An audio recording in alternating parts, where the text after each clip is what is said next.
गया में पिंडदान करने के बाद भी क्या श्राद्ध करना पड़ेगा? गया में पिंडदान होते हैं, पिंड नहीं छुड़ाया जाता। आप पिंड छुड़ाने का बात मत करो। हम इस बात को कह रहे हैं, हमारे आचार्यों ने कहा है, विद्वान लोगों का मत है, श्राद्ध और तर्पण, पिंडदान एक बार होता है। तो आपने यह गया में किया, उसके बाद श्राद्ध और तर्पण ऑलवेज रहना चाहिए, हर वर्ष।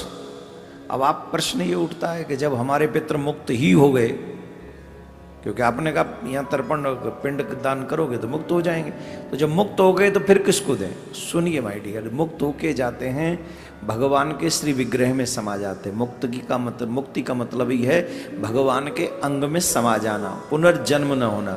तो जब वो मुक्त हुए तो भगवान के श्री विग्रह में समा गए, और जब भगवान के विग्रह में समा गए तो हमारे पितरों का भगवान के विग्रह में समाहित होने का मतलब ही हुआ कि अब से हमारे पितर नारायण भगवान हो गए।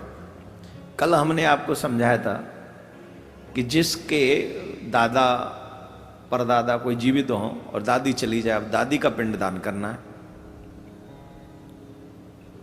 तो दादा तो अभी है,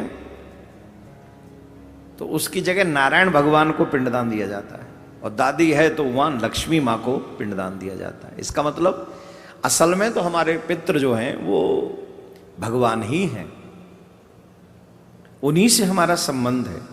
इसलिए जीवन पर्यंत जब तक हम हैं तब तक हमें श्राद्ध और तर्पण अवश्य करते रहना चाहिए,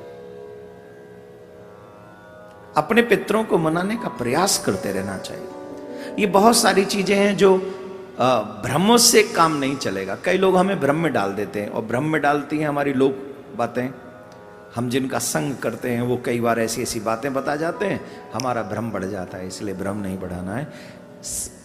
संबंध शास्त्र से हो तो शास्त्रीय विधान को ही सुनना चाहिए, लोक विधान फिर वहां काम नहीं करेगा। और जहां लोक रीति की बात हो वहां फिर लोगों जो वयोवृद्ध हैं, बुजुर्ग हैं, जिनके सामने लोक रीति उपस्थित रही है, उनसे जानना चाहिए।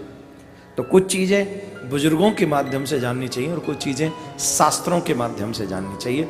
हमारे आचार्यगण विद्वान सत्पुरुष ऐसा कहते हैं, गया में पिंडदान करने के बाद भी घर में श्राद्ध अवश्य करते रहना चाहिए।